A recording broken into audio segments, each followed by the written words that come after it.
The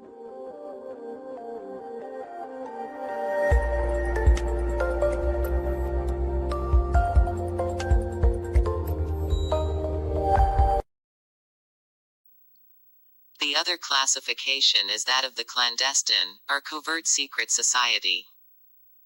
Unlike the overt society, no attempts at public outreach are made on behalf of the covert one. Public admission is not possible, except by invitation only, and, to quote a now cliched precept, if you have to ask, you'll never know.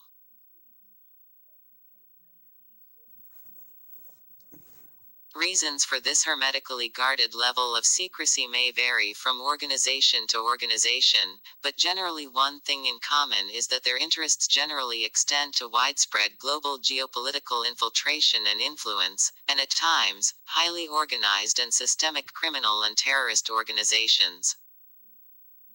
The secrecy of the covert society is not motivated by tradition or even influence over lower-level members, but necessity.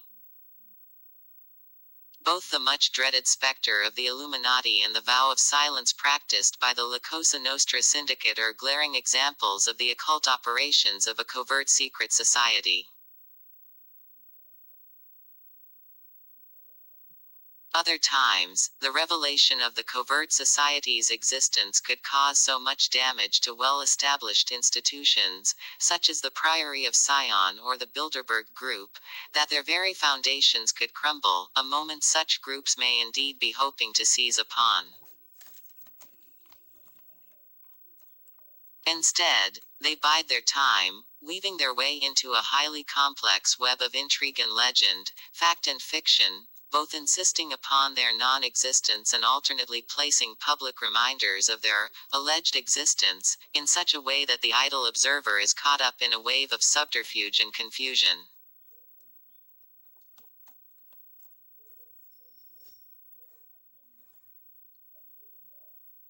One such glaring example of this misinformation campaign was the COINTELPRO operation directed by the FBI under Director J. Edgar Hoover between the mid-1950s and early 1970s, which aimed at surveying, infiltrating, discrediting and disrupting domestic political organizations that allegedly posed a threat to national security and existing social and political order, and was explicitly denied by the organization and its director until official documentation of the program was exposed and made public in 1971, prompting an official investigation into its tactics.